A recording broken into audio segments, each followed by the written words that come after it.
Salut tout le monde, bienvenue pour un nouvel épisode du podcast Les Jeunes en parlent. Moi, c'est Dalia. Daniane. Vous pouvez vous présenter? Ben, qui nous avant. Adja. Et Yuvlin. Donc, elles se sont présentées. On est là avec Adja et Yveline du collectif Les Jeunes en parlent. La voix des jeunes comptes. La voix des jeunes comptes, mauvais collectif. Mais il y en a qui savent, il y en a qui savent pas. Moi et Kenza et moi, on fait partie de ce collectif, mais pour la vidéo, on va s'adresser à Adja et Yveline, puis c'est elles qui vont leur laisser la parole, quoi. Donc voilà. Est-ce que Kenza, tu peux commencer avec... On peut expliquer avec nos réseaux, genre, les gens voient qu'on participe à la Voix des jeunes comptes, mais si les filles, vous voulez expliquer vraiment comme c'est quoi le collectif, puis c'est quoi notre mission, puis c'est quoi notre but en fait avec le collectif. OK. Moi, je vais commencer. Le collectif La Voix des jeunes comptes est un collectif composé de filles qui luttent pour l'adoption d'une loi cadre contre les violences à caractère sexuel dans les écoles primaires et secondaires. Elle a été fondée en 2018. Depuis lors, on fait beaucoup d'actions. Donc, on fait des prises de parole, on fait des conférences de presse, puis on fait beaucoup de... sensibilisation, donc pour essayer de sensibiliser le monde, puis faire la promotion de notre cause, en quelque sorte. Est-ce que tu veux rajouter quelque chose? Notre but, c'est genre d'avoir la loi, comme on veut tous, la loi contre les violences sexuelles qu'on fait depuis 2018, puis que ça prend du temps, mais bon, on parle pas de ça encore, mais voilà, puis c'est ça. Et c'est quoi la loi précisément? OK. Alors, pour la loi, d'abord, on veut une loi qui est composée d'une série de recommandations qui a été rédigée par le collectif. Notamment, on veut une formation pour tout le personnel, donc pas juste les profs, mais aussi les surveillants, pour savoir comment intervenir en cas, donc lorsque une personne dénonce ou lorsqu'ils sont témoins d'une situation d'agression à caractère sexuel. Puis on veut aussi...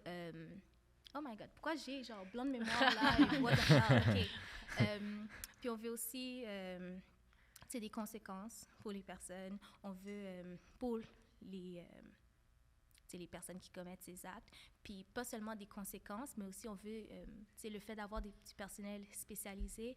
Ce personnel-là, il va être capable de, par exemple, si un jeune, il démontre des comportements sexuels problématiques, l'intervenant va être en mesure d'intervenir avec lui avant que, par exemple, ça dégénère ou que l'acte ait déjà été commis. Donc, on met beaucoup l'accent sur ça. Donc, pas juste de l'intervention, mais aussi de la prévention. Mm-hmm. Puis ça, c'est quelque chose que le gouvernement n'arrive pas à capter, mais comme...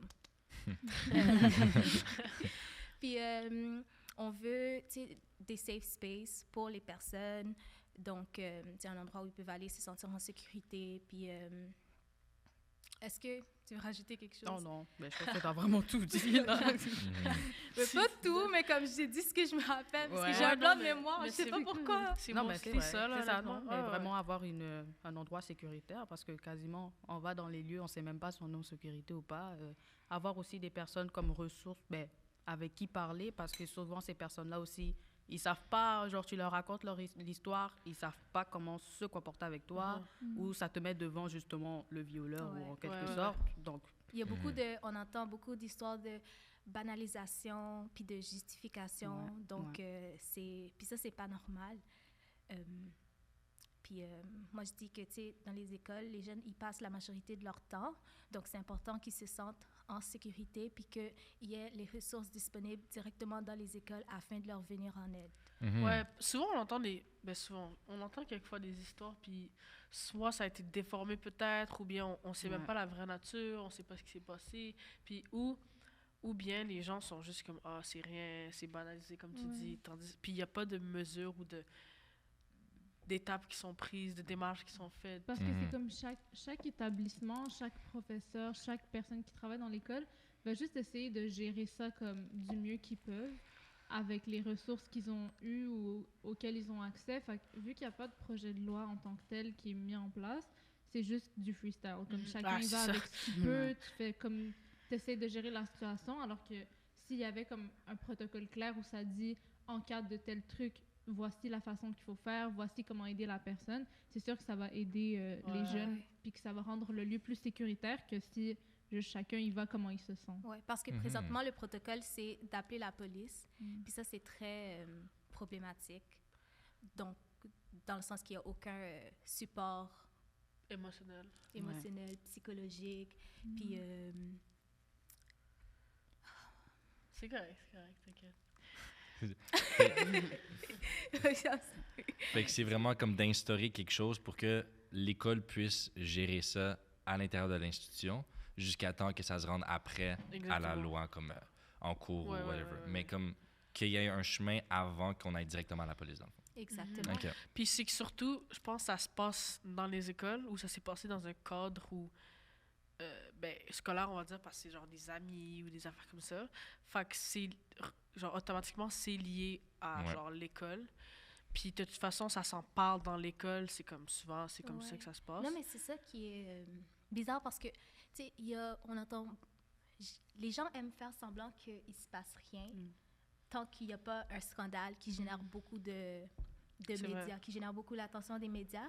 Mais l'affaire, c'est que le monde le savent.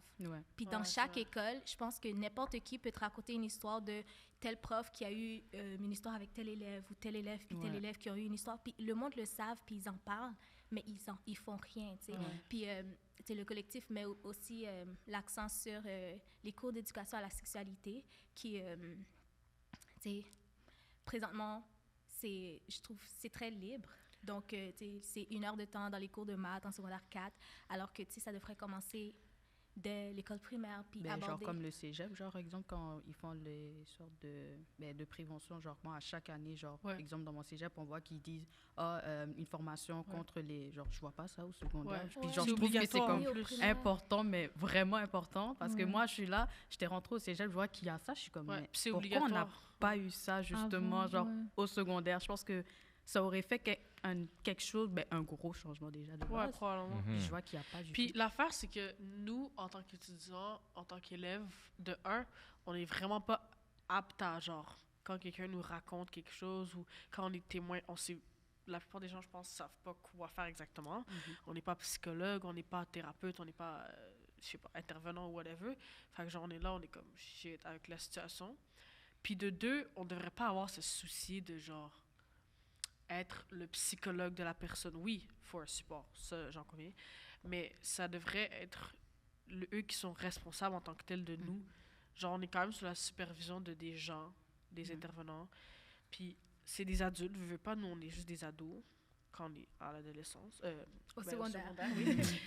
Puis, genre, on a d'autres choses à passer, genre l'école. Puis, c'est comme, ça peut être un burden si, genre, tous les élèves, admettons, chaque élève doit s'occuper d'un cas ou d'une situation qu'il a entendu, qu'il a vécu, peu importe, ça devient beaucoup. Et c'est comme, on n'est pas rendu là, nous, en tant qu'adolescents, là. Puis c'est beaucoup, tu sais, la statistique, 55% des jeunes, c'est 55% des victimes d'agressions sexuelles qui sont des mineurs, alors qu'ils ne constituent que 20% de la société. Fait que c'est beaucoup, beaucoup de jeunes qui sont touchés de la population. Mais pour être sûr, 55% des jeunes ont déjà eu une agression ou non, c'est 55% des victimes d'agressions qui sont des mineurs. OK. C'est beaucoup, là. C'est quand même insane. C'est fucking, ça veut dire qu'ils se retrouvent presque toutes au secondaire et en bas. C'est ça. Secondaire et en bas, ça fait que primaire. Et c'est là où il n'y a pas de loi. Au contraire, il y en a dans les cégeps et les universités. Je comprends qu'au cégep et à l'université, les gens sont plus conscients, mais justement, ça veut dire qu'il faut conscientiser plus tôt, en fait. C'est juste ça. Exactement. Puis c'est quoi certaines grandes actions que vous avez fait, une stratégie pour appliquer cette loi? Pour comme donner de l'attention à cette idée-là, de cette loi-là? On a fait beaucoup. C'est quoi, genre, vos fiertés? C'est beaucoup. Ouais. Est-ce que je me rappelle de tout? Mais c'est vraiment mais comme les plus gros, leur plus gros fierté. Quand le collectif a commencé en 2018, c'est qu'on est allé dénoncer aux rencontres commissaires de la commission scolaire de Montréal. Donc, on est allé on est allé dénoncer à la commission scolaire de Montréal dans une rencontre. Puis à la suite de ça, il y a eu l'adoption d'un protocole, mais ce protocole-là, il n'a jamais été appliquées correctement. Moi, je dirais, puis le monde ne sont pas au courant qu'il existe ce protocole. Donc, on s'est dit, OK, là, il faut vraiment une loi. Après ça, on a fait conférence de presse, après conférence de presse. On a fait, tu sais, dont il y en a une, Kenza puis Dalia ont participé, c'est ça? Ouais, c'était comme notre début, là, la murale, l'inauguration de la murale. Nous, c'est là qu'on a commencé, fait que ça fait comme un an et quelques. Ouais. On a fait conférence de presse à Québec, on a fait prise de parole à la soirée du film pour la paix au Musée des Beaux-Arts de Montréal. On a pu rencontrer Tarana Burke, qui est la fondation du mouvement MeToo aux États-Unis. On a reçu le prix du YMCA, la médaille de la paix, la médaille de l'Assemblée nationale. La médaille de l'Assemblée nationale. Puis, on a parlé aussi à des politiciens, à des personnes qui sont placées. À qui, par exemple? On a parlé à Manon Massé, entre autres. Manon Massé, puis Catherine Fournier, Christine Labrie. On a rencontré comme certaines personnes de plusieurs partis politiques, ceux comme qui nous appuyaient, soit quand on a fait des conférences de presse ou quand on est allé à l'Assemblée nationale aussi, pour montrer que... Parce que comme l'importance aussi, c'est de montrer que les violences sexuelles, genre, c'est au-dessus de la politique. Puis comme c'est la sécurité des jeunes qui est en jeu, tu peux pas juste dire, ben moi je suis du PQ, fait que genre je vais pas prendre en considération ça. C'est un sujet tellement important que tout le monde a une responsabilité là-dedans, puis tu peux pas te dire genre, ben c'est pas mon parti politique, fait que genre je vais pas soutenir. Oui, ça transcende les partis politiques. Puis ça devrait en tout cas. C'est peut-être pas le cas là encore, mais ça devrait. Puis présentement, je pense que ça fait longtemps qu'on demande une rencontre avec le ministre de l'Éducation. Jean-François D'ailleurs, on peut en parler. Ah, c'est vrai, c'est même plus lui. C'est plus lui. L'ancien ministre. Puis le ministre actuel, c'est qui? C'est quoi son nom? Merde, j'ai oublié. On va pas c'est parti. De Rainville ou quelque chose comme ça. Je sais pas. Bernard. C'est un old white man, genre. Bref. White man dans les 60. Bref, lui, là. Ouais, puis c'est pas mal ça. Puis on a fait comme plein de trucs encore. On a été donner plusieurs conférences. On a fait une conférence à l'UQAM. On en a fait... Celle récemment, c'était quoi? Quand on est allé... On a fait un genre de tournage. C'était pas un podcast, mais c'était comme un tournage qu'on a fait récemment. Puis sinon... C'était une formation. Ouais, on a été invité à parler en tant qu'expert pour... je pense qu'il y avait des membres de l'SPVM, puis c'était une formation qui a été reconnue. Ouais, c'était pour comme toutes les personnes... Ben, il y avait, je pense, comme 3000 personnes, quelque chose comme ça. Que c'était soit des membres comme exactement qui travaillent dans le SPVM, des gens qui travaillent dans le milieu scolaire, soit comme comment on dit, des psychologues, des éducateurs, toutes les personnes qui travaillent avec les jeunes, pour que ça soit comme qu'on puisse donner justement notre point de vue en tant que jeune, puis en tant qu'experte, on va dire, par rapport aux violences sexuelles, pour montrer en fait l'importance qu'il doit y avoir un changement. Parce que c'est difficile aussi pour les personnes enseignantes, toutes les personnes qui travaillent avec les jeunes. Genre, c'est quand même un poids sur toi que tu as sur tes épaules de genre avoir un dévoilement d'une violence sexuelle puis tu sais même pas quoi faire avec. Puis on a aussi donné, c'était Kenza et moi, on a fait une table ronde devant le syndicat des professeurs. On a été récemment faire une présentation devant à Saint-Sauveur. On a été invités par les CALAC. Ouais, puis c'est ça. Puis ma prochaine question, c'était genre, par rapport aux réseaux sociaux ou genre à l'activisme chez les jeunes, est-ce que vous pensez que genre, comment dire, dans le sens, est-ce que vous pensez qu'on devrait avoir à faire ça? Est-ce que vous pensez que c'est à cause que genre, peut-être les adultes n'ont pas pris leur accountability plus tôt, ou est-ce que c'est juste, on va le tourner dans ce sens où on va juste nous prendre la responsabilité, I guess, prendre le devoir, puis comme essayer de faire du changement. Je sais pas si tu vois ce que je veux dire. Mais genre, est-ce que tu veux dire genre comme le fait qu'il y a les réseaux sociaux, puis que les gens genre en parlent sur les réseaux sociaux, si c'est genre nous qui devons prendre la responsabilité? Ou? Ce que je veux dire, c'est tout type d'activisme, mettons maintenant, genre, peu importe, il y a beaucoup de jeunes, tu sais, qui deviennent, genre, activistes sur les réseaux sociaux et tout. Genre, est-ce que vous pensez que c'est dû au fait que les adultes, mettons, sur certains enjeux, ils n'ont pas pris leurs responsabilités? Ou est-ce que vous pensez que c'est parce que... de le faire aussi? Ouais, ou est-ce que c'est notre travail, ou est-ce que c'est parce que peut-être on est plus comme soucieux de certains trucs? Est-ce que tu veux y aller? Ben, il y a aussi l'accessibilité aux réseaux sociaux. C'est une plateforme qui nous est plus accessible pour notre âge. Et on a grandi avec ça. Et ça l'offre beaucoup d'opportunités. Donc moi, je pense que c'est plutôt le fait que les réseaux sociaux ont embarqué dans notre génération. Ça l'a amené que nous, on est plus comme activistes. Ouais, on a plus... On a un plus gros plateforme. Ben, tu sais, Tarana Burke, quand on l'a rencontrée, elle avait dit... les adultes aiment, pas aiment, mais la plupart du temps, ils vont, quand il y a un problème, ils vont préférer fermer les yeux puis dire c'est pas en train d'arriver au lieu d'admettre que c'est en train d'arriver puis de trouver des solutions. Donc ça, surtout par rapport, quand on parle des violences à caractère sexuel puis de la culture du silence puis de la honte qui règne autour de ça, c'est déjà très tabou, surtout dans les familles. Mais je pense que ça peut être difficile. Fait que je trouve que les réseaux sociaux, ça permet d'avoir beaucoup de support. Puis c'est un moyen aussi de faire circuler l'information. Puis d'atteindre un plus grand monde, genre plus de monde qu'on ne... Tu sais, que par exemple en présentiel ou dans la vraie vie, qu'on ne pourrait pas nécessairement atteindre. Fait que ça, je trouve que c'est bien. Puis ce que tu as dit par rapport aux adultes, genre, mais moi, je trouve que... Tu sais, on est jeunes, mais on est aussi les citoyens d'aujourd'hui, puis pas seulement de demain. Puis je pense que c'est très important pour nous de nous impliquer, puis de commencer à faire entendre notre voix, mais je trouve pas que c'est mutuellement exclusif. Donc le fait que les jeunes soient activistes, puis que les adultes ne le soient pas, parce que on a quand même besoin du support des adultes, puis des personnes en position de pouvoir. Ouais. C'est sûr que je pense que aussi, ça peut-être comme live pour genre le collectif, ça leur donne une petite poussée, genre probablement, je sais pas, peut-être que si c'était pas du collectif, il y en aurait peut-être jamais parlé, genre il y aurait jamais vu que ça c'est actually un problème.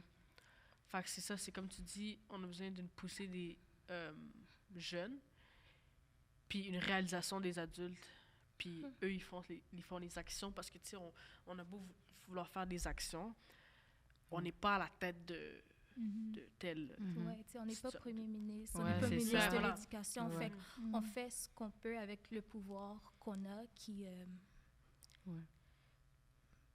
avec nos voix, je dirais. Est-ce que vous avez déjà eu une réponse ou une réaction de la part d'un ministre? Wow!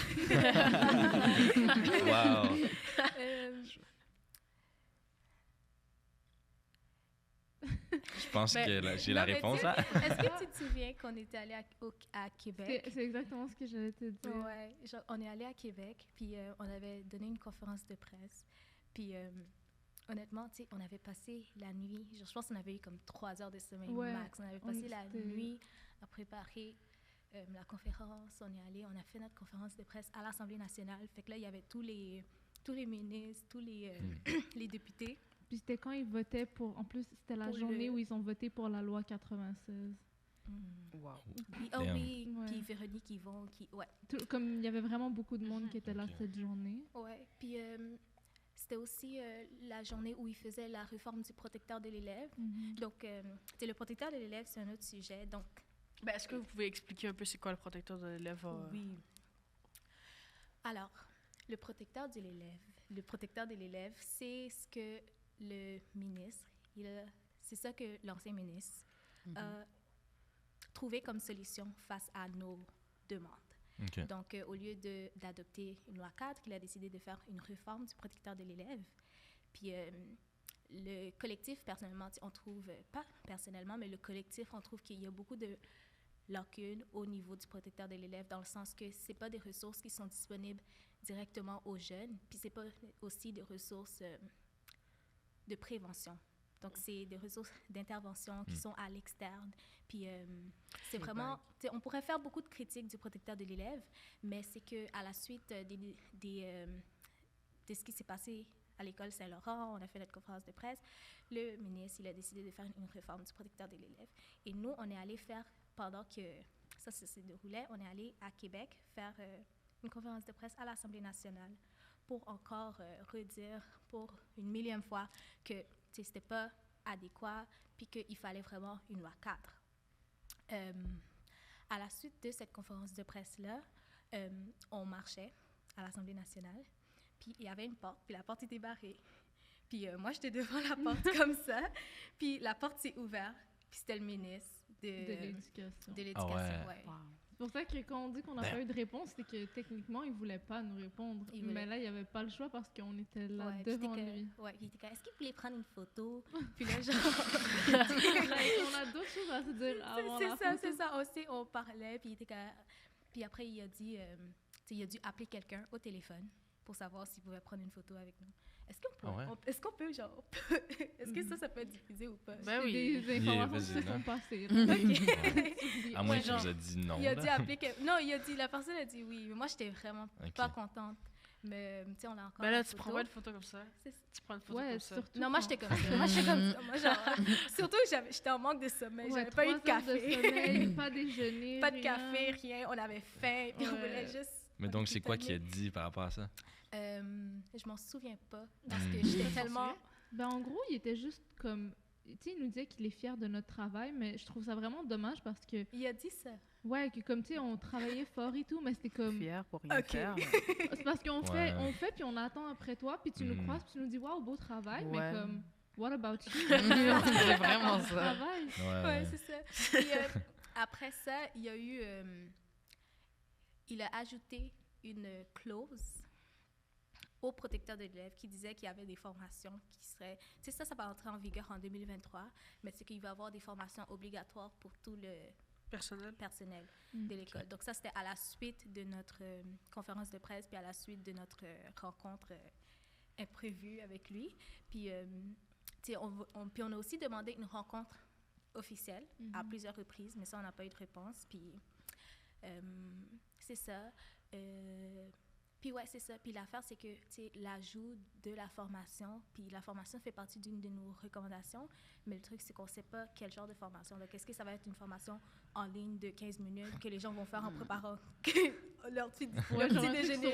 Que tu regardes après. Tu fais juste le laisser jouer pendant 15 minutes, puis tu pars. On ne sait pas. Puis l'affaire, c'est qu'il n'y a aussi eu aucun mérite qui a été attribué au collectif pour ça. Fait que...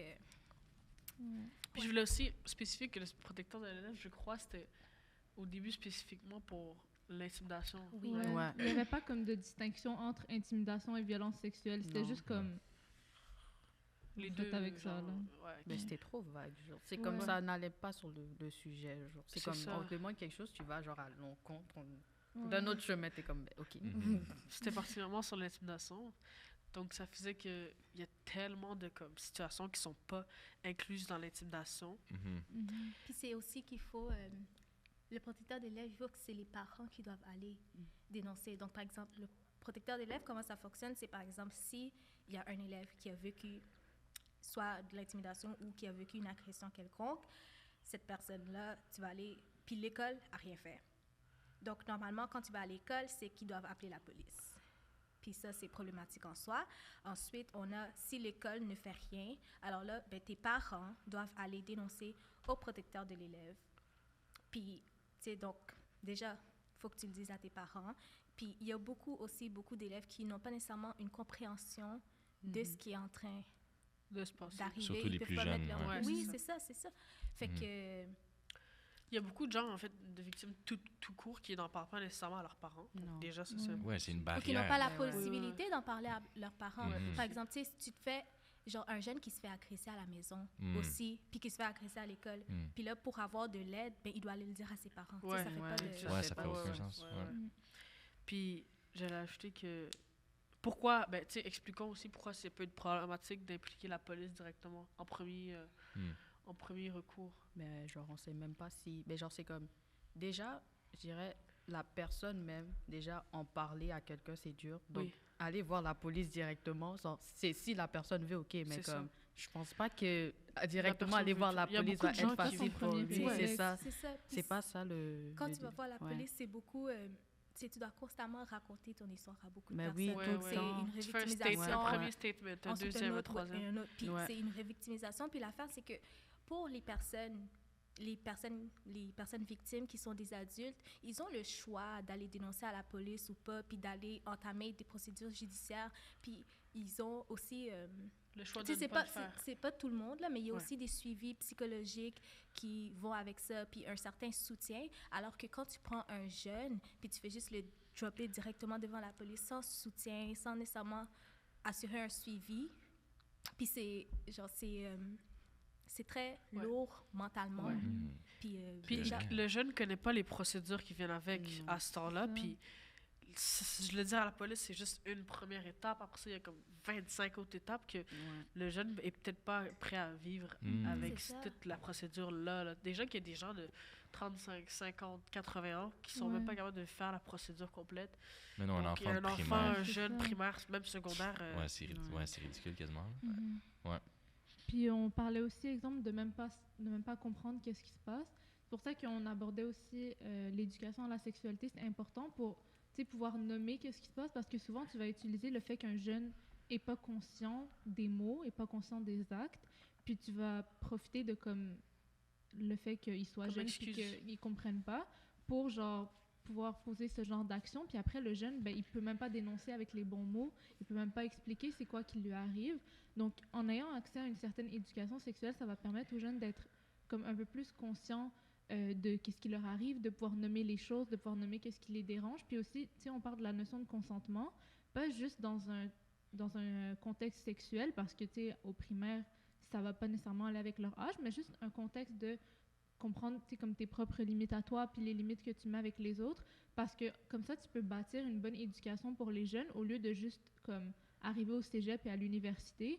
C'est comme les gens savent c'est quoi le consentement entre guillemets, mais tu vas pas pouvoir changer leur mentalité ou comme les éduquer par rapport à ce sujet une fois qu'ils sont rendus adultes. Ouais, mais tout est mieux à être appris quand tu grandis, quand tu te développes, quand tu es plus jeune. Fait que ça aussi, ça doit rentrer avec.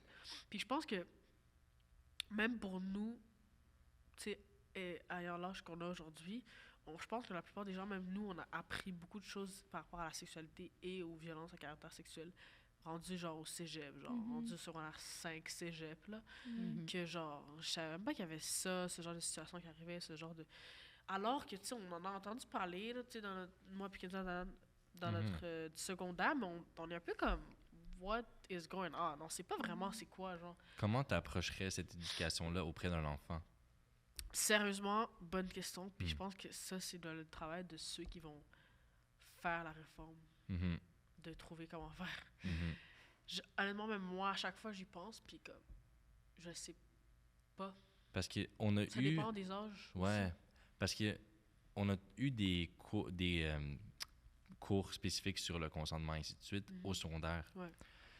Je le savais en théorie, mais j'ai vraiment appris après. Ouais. Donc, il y a peut-être une partie, je me dis, est-ce que c'est juste le fait que je suis plus conscient en tant qu'adulte maintenant? Et comment est-ce que tu apprends ça à un enfant pour qu'il réalise vraiment et qu'il ne sache pas juste comme une théorie? Ouais. Ben, je pense que ça s'applique pour un jeune, par exemple, vu qu'il n'y a pas la notion de la sexualité encore. Pour moi, genre, c'est banal, mais juste avec comme les relations entre les enfants, de genre, est-ce qu'on peut se toucher, est-ce que genre, je peux te faire un câlin, est-ce que je peux rentrer dans ta bulle, on va dire. C'est toutes des notions que on a appris vraiment légèrement en étant plus jeune, mais je pense que c'est quelque chose sur lequel on peut mettre plus le focus pour genre, mais cette personne ne veut pas que je la touche, fait que je comprends sa limite. Puis tu l'as, cette notion de consentement de, je dois demander à la personne pour être sûre, est-ce qu'elle est correcte, est-ce que je peux faire ça? Puis en grandissant, je pense qu'après, ça va aller dans le contexte sexuel de, avant de passer à l'acte, je dois m'assurer que mon ou ma partenaire est comme consentant quand on fasse ça. Ouais, for sure. Peut-être que ça va juste être genre, tu sais, quand on apprend, genre, mettons, au primaire, genre, pas on apprend, mais je dirais que pas qu'on a des cours, mais tu sais, mettons, le respect ou genre, de pas frapper l'autre, des choses comme ça, ou de, quand quelqu'un dit, tu sais, on dit souvent, quand il te dit d'arrêter, fait que t'arrêtes, il te dit stop, il te dit ça faisait mal, fait que t'arrêtes, bref, ça. Ouais. Genre, peut-être ça peut être là-dedans, mais... Ben, tu sais, moi, j'ai un petit frère de 5 ans, puis moi, la façon que, ben, tu sais, c'est sûr que je trouve que je suis assez limitée dans ce que je peux faire, mais ou peut-être pas, je sais pas, mais mais la façon que je l'aborde avec lui, c'est vraiment que, tu sais, ton corps, il t'appartient. Puis moi, par exemple, même si que tu es jeune, ben, ça t'appartient encore. Fait que moi, personnellement, je lui ai dit, tu sais, si tu veux me faire un câlin, tu demandes. Puis moi, si je veux lui faire un câlin, genre, je lui demande aussi. Je suis comme, tu sais, il faut demander, puis pas toucher les gens sans leur permission. Dans le sens, fait que là, par exemple, si il est en train de manger, puis il s'est salé la bouche, je vais lui dire, est-ce que je peux t'essuyer la bouche? Puis, tu sais, avant d'entrer dans sa bulle, puis vraiment, tu sais, le laisser prendre ces habitudes-là. Mais ça, c'est un travail qui se fait, tu sais, oui, à l'école, mais aussi, tu sais, à la maison. Puis c'est pas, malheureusement, tout le monde qui a C'est vrai que c'est rare que, genre... ça, puis a conscience à ça, tu sais. Puis c'est vrai que c'est rare qu'on va, genre, demander, admettons, pour ce genre de truc, I guess, là. Mais je pense que... Puis c'est vrai aussi qu'il y a des gens, mettons, ils veulent vraiment pas que tu rentres dans leur bulle. Puis même, ça peut être souvent les gens avec des troubles de spectre de l'autisme, par exemple, que, genre, ils vont pas vouloir que l'éducatrice, genre, leur essuie la bouche. Tandis que l'éducatrice, elle voit aucun mal à, genre, juste les essuyer la bouche, voilà. J'ai un frère autiste, justement, puis comme... On les a appris, au moins, à l'école, justement, le fait de toujours demander. Donc, tu vois que chez moi, ben, il parle pas, mais il dit des mots, mais genre, c'est vraiment quand il a envie. Donc, au moins, il sait que, genre, s'il veut quelque chose, il demande, puis il nous pointe, puis on est comme, OK, vas-y, tu vois, c'est comme... C'est quelque chose que je trouve que c'est comme, même chez les gens qui ont le spectre de l'autisme, au moins, on les apprend, donc ça devrait être aussi quelque chose qu'on apprend, genre, à tous les enfants, dès le bas âge aussi, c'est important. C'est ça. C'est ça. Parce que c'est vrai que maintenant, quand on y pense, genre... Ben, personnellement, j'y pense, puis je suis comme, c'est pas un truc que j'aurais... Peut-être que as une éducatrice, j'aurais pas pensé à demander, mais c'est vrai que autant à un enfant qu'à un adulte, il y en a qui vont pas vouloir que tu le touches du tout, là. Ça va rentrer dans ta bulle, c'est genre personne... Ben, genre, c'est moi, c'est ma personne, là, je veux pas que tu le touches. Fait que c'est vrai que c'est des choses aussi à repenser, genre, dans notre genre. Dans notre comportement. Puis leur donner l'opportunité d'établir leurs limites, tu sais. Parce que, tu sais, c'est pas juste une question de, tu sais, je peux pas te toucher du tout, mais c'est aussi une question de, tu sais, moi, je peux le faire toute seule, fait que j'ai pas envie que tu... j'avoue. J'ai pas besoin d'aide. Puis savoir clairement établir tes propres boundaries dès un jeune âge, puis genre t'habituer à ce que ces boundaries-là, ben, soient respectées par le monde autour de toi. Puis ça, je trouve que c'est très important. Puis je vais transmettre ça à ma petite sœur puis à mon petit frère. Parce que souvent, on banalise vu que c'est des enfants, comme... C'est ça. Tu vas dire, mais c'est juste un enfant, t'es mal poli si, genre, tu viens pas faire un câlin à telle personne, ou comme, tu laisses pas telle... Genre, si la personne, comme, l'enfant a pas envie qu'on le touche, peu importe, on va juste dire que, comme, il abuse, que c'est juste son éducatrice, comme, c'est normal qu'elle le touche, c'est normal qu'elle fasse ça. Fait que c'est juste des comportements, comme tu as dit, à repenser, autant comme pour les jeunes qui puissent comprendre qu'ils ont le droit d'avoir leurs limites, puis qu'ils sont pas méchants s'ils ont leurs limites, ils sont pas mal polis parce que ils n'ont pas envie qu'on les touche ou qu'on leur fasse quelque chose. Puis en tant qu'adulte, de dire, ben c'est pas parce que c'est un enfant que tu as le pouvoir sur lui. Puis cette notion-là, genre, c'est quelque chose qu'il faut déconstruire. Parce qu'il y a beaucoup d'adultes qui pensent qu'ils ont le pouvoir justement sur une personne plus jeune. Puis aussi, tu sais, genre qu'on parle à l'impolitesse, les membres de la famille. Quand tu veux pas faire un bisou à tel membre de la famille, puis ça c'est impoli, puis on te force à le faire. Puis ça, c'est vraiment des choses que... Ça, c'est culturel beaucoup aussi. c'est culturel. Mais moi, j'aime non, je sais. Ça aussi, mais même les trucs, tout ce qui est culturel aussi est à repenser, là, souvent. Comme, on a appris des choses que soit faut désapprendre, soit faut, genre, modifier notre façon de penser et pas rester fermé, genre, parce que tout change, genre. Donc, j'avoue, c'est important. Puis il y a aussi, comme, l'aspect de suivi de la victime aussi, que, genre, c'est vrai que j'ai souvent l'impression de les situations que j'aurais entendues au secondaire, etc., ça fait juste, genre, fade away, genre. J'ai jamais entendu que, genre, il y avait eu un suivi ou, genre, qu'on savait actually le bout de la fin de l'histoire, genre. Qu'est-ce que tu veux dire? Genre, c'est comme si on entend les situations, mais genre, we don't know what happens after. Ben, mettons, ok, je comprends. Mais genre, on sait jusqu'à, mettons, la personne qui a fait l'agression est partie en prison. Mais après, tu veux dire... Non, mais genre... Mais mettons dans les situations qu'on sait qu'est-ce qui s'est passé. Genre. Mettons dans celle-là, genre, est-ce que la victime a un suivi? Puis si je parle du secondaire, mettons, genre, est-ce que... Est-ce que la personne a eu les conséquences? Et la personne a eu des conséquences. Est-ce que la personne a eu un suivi? Fait que tu parles du côté de la victime. le suivi du côté de la victime. Ouais. Mais même de l'agresseur, genre, je sais pas, personnellement, les situations du secondaire, je sais vraiment pas ce qui s'est passé, genre, avec ni l'agresseur ni la victime, honnêtement, genre. Ben, la plupart du temps, les histoires qu'on entend, c'est vraiment que la personne, l'agresseur, on l'a suspendu pendant une semaine ou il a été changé d'école. Donc, puis les conséquences, c'est pas vraiment des conséquences par rapport à l'acte qu'il a commis. J'ai entendu une fille qui, elle, avait été demandée de changer d'école parce que parce qu'il disait que si tu restes dans cet environnement, tu vas pas tu vas devoir le côtoyer. Ou genre tu vas pas être capable de t'en sortir en tant que tel, mais genre c'est fou que tu dois changer ton whole world parce que genre ou sinon tu restes là puis tu dois encore côtoyer ton agresseur alors que c'est pas de ta faute, genre c'est toi qui dois changer. Je comprends le point de vue, la vision de genre changer d'air, là, je comprends. Mais c'est même les intimidateurs, souvent, là, les victimes, ils vont être recommandés de changer d'école ou genre, tu sais, on a tous entendu l'histoire de genre quelqu'un qui se faisait intimider, genre, puis qui a dû changer d'école 3 fois avant que, genre, il arrive un drame ou pas, là. Mais genre, c'est peut-être que si la personne avait des conséquences propres, genre, ou les personnes, parce qu'on va dire que dans l'intimidation, ça peut être souvent des groupes, avaient des conséquences propres ou genre, tu sais, c'est eux à se faire expulser de l'école ou je sais pas, genre, il n'y aurait pas soit arrivé un drame où la personne aurait pu changer d'école 1, 2, 3 fois, là. Mais je sais pas c'est quoi les suivis qu'on fait, genre, avec ces personnes-là. Je sais pas, genre, si... Mais ça, il n'y a rien de clair, donc c'est comme... Ouais, c'est vrai que c'est juste tout unclear. C'est ça. Il n'y a pas de rien de clair. Puis l'affaire, c'est les écoles sont vraiment libres de mettre les protocoles qu'ils veulent. Fait que d'école en école, ça varie beaucoup. Puis même les jugements, genre, tu sais, mettons, une école, ça peut être t'es expulsé une semaine, l'autre, ça peut être t'es suspendu.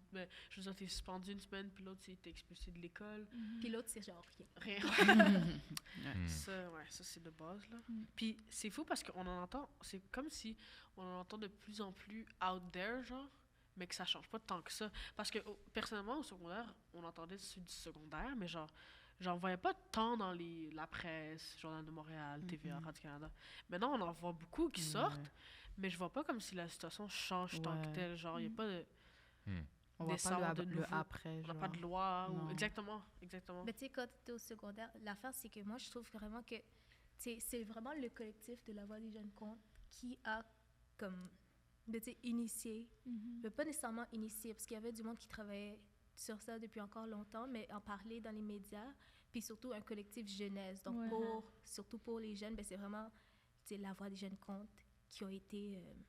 puis je pense encore présentement, on est le seul collectif à parler d'agression sexuelle. De jeunes. Oui, des jeunes, le seul collectif de jeunes. Puis je trouve que ça aussi, c'est... Genre, je trouve dans le collectif, oui, on en est conscient, mais on n'est pas conscient vraiment de l'ampleur de ce qu'on est en train de faire. Puis l'affaire, c'est que tu dis, il n'y a rien qui change, mais c'est parce que pour que ça change, il faut investir de l'argent. Ouais. Puis les gens ne veulent pas faire ça. C'est pas nous qui allons Les politiciens ne veulent pas faire ça. Comme nous, notre pouvoir, c'est juste d'en parler, de permettre aux gens de se sentir compris, d'avoir un certain comme safe space où ils peuvent comme dire genre ce qui m'arrive, genre je peux relate avec le collectif, je sens qu'il y a quelqu'un qui m'écoute, qu'il y a quelqu'un qui me comprend. Mais après, au-delà de ça, malheureusement, genre on reste des jeunes, même si on est adulte, genre on est des jeunes adultes, mais on peut pas faire au-delà de nos capacités puis genre mettre en place le projet de loi justement.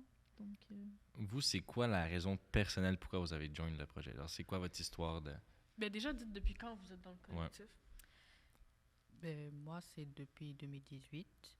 Je suis vraiment rentrée là-dedans parce que justement, ça me touchait de voir qu'il y a beaucoup de gens justement qui subissaient des violences sexuelles, puis il n'y a rien qui se fait. J'en connais des gens aussi, puis genre franchement, c'est comme...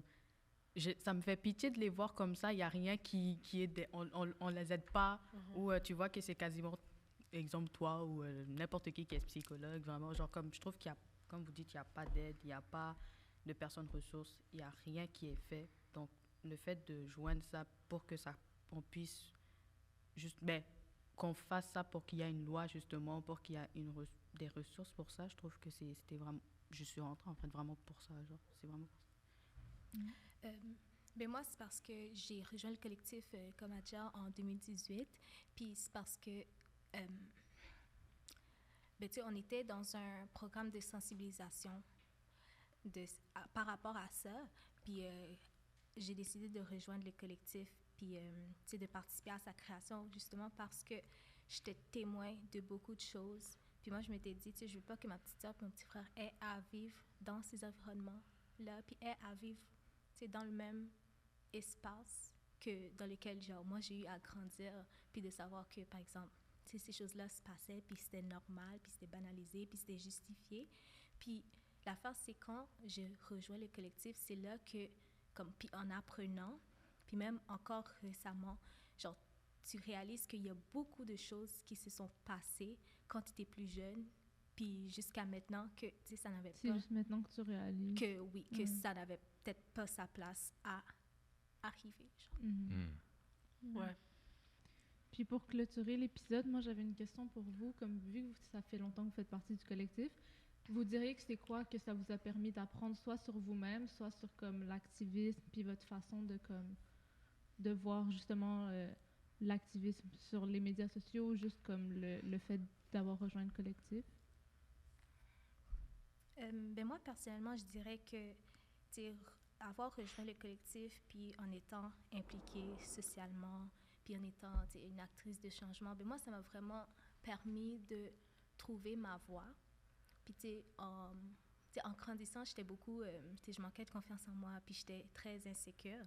Puis, je pense, en étant dans le collectif, ça m'a permis de me développer, tu sais, en étant entourée de personnes, tu sais, des personnes fortes, puis de personnes qui te soutiennent, puis qui te motivent, puis qui te disent que même quand, par exemple, tu as peur ou tu es stressé de prendre la parole, mais qui te disent que tu es capable, puis qui te donnent confiance en toi, puis le support mutuel qui règne dans le collectif, ça, c'est vraiment quelque chose d'excellent. Puis moi, j'aimerais que tout le monde ait à vivre ça, surtout quand tu es jeune, d'avoir un support system comme ça, c'est vraiment incroyable, puis ça fait des choses incroyables pour ton développement. Puis je trouve que maintenant, ça me permet d'être capable de m'exprimer, puis de ne pas avoir peur de m'exprimer, justement, sur certaines choses. Puis je suis comme constamment, tu sais, t'es constamment en apprentissage. Donc, ça, genre, je me considère vraiment chanceuse de faire partie du collectif, puis d'avoir eu la chance de, tu sais, d'évoluer dans un environnement comme ça.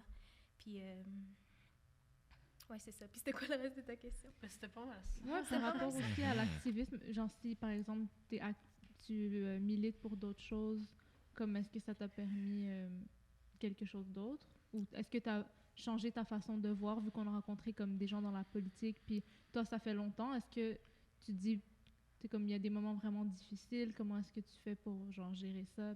Puis... ben moi, je dirais que ça m'a permis de savoir que même quand tu es jeune, tu peux quand même faire de grandes choses. Puis c'est pas nécessairement en étant dans une position de pouvoir que tu peux nécessairement faire changer les choses, puis que collectivement, ensemble, lorsque tout le monde met leur voix ensemble, c'est ça, il y a une certaine puissance qui est à l'intérieur de ça. Puis je trouve que c'est vraiment incroyable de savoir que, par exemple, l'action citoyenne, puis l'implication citoyenne, ça ne se limite pas seulement au vote. Donc ça va plus loin que ça encore. Puis ouais, je trouve que c'est ça que j'ai à dire. Tu peux répéter la question parce que je me suis C'est quoi pour toi que tu as appris grâce au collectif par rapport soit à toi-même, soit à ta façon de voir l'activisme ou ta façon de militer pour les choses qui sont comme importantes pour toi? Ben, je dirais que ça m'a vraiment ouvert les yeux pour de vrai sur le fait que, genre, on va dire que c'était comme j'étais dans un cocon où j'entendais les gens subir des agressions ou quoi, mais genre, je ne savais pas, genre, c'est comme le fait de rentrer dans la collective, c'est là que j'ai su qu'il y en avait même beaucoup, genre, il n'y en avait pas peu. J'ai aussi appris qu'il y avait aussi d'autres formes de violence à caractère sexuel. Ça m'a permis moi-même de savoir que on me dit souvent que je suis quelqu'un un peu froid, ou bien genre je ne montre pas d'émotion, mais genre j'ai su que j'étais quelqu'un que genre ça me touche les choses comme ça. Genre si je peux, genre j'ai pas non plus comment dire ça, genre je peux dire mon point de vue maintenant sans vraiment essayer de genre, avant j'étais vraiment quelqu'un, j'aimais pas dire mon point de vue, genre j'étais comme même quand on était genre en éthique, les gens parlaient, moi, je fermais ma bouche, je disais rien, j'écoutais, mais j'étais comme, OK, je vais pas dire mon point de vue, je reste là, mais là, c'est comme, j'ai plus cette affaire-là, je peux dire mon point de vue, puis franchement, ça m'a vraiment fait grandir, puis ça m'a vraiment permis d'ouvert aussi d'esprit dans n'importe quel truc, de comprendre aussi les avis des autres. En fait, de pas seulement compter sur mon avis, mais de voir que, il pense comme ça, je comprends pourquoi il pense comme ça, mais je suis pas d'accord avec ça. Ou si je suis d'accord, tu vois. Donc, vraiment, ça m'a aidé dans beaucoup de spectres, on va dire, ouais. C'est ça. C'est beau. C'est vrai que c'est cute. Ça conclut bien l'épisode. Donc, merci à vous deux, les filles. Merci. Merci à vous. Adja et Yveline de le collectif La Voix des Jeunes Contes. Et on va vous inviter aussi à aller voir ce qu'ils font, et, ce qu'on fait, entre autres. Et genre, on va mettre toutes les informations en bio et en caption, etc. Il y a le compte Instagram sur lequel Cloriane, elle poste vraiment beaucoup. Ouais, le compte Instagram, ça va être vraiment le résumé. Il y a beaucoup de publications. Puis ça informe aussi beaucoup sur plein d'affaires qui se passent. Donc voilà. Merci d'avoir écouté cet épisode et à la prochaine. Merci. Bye.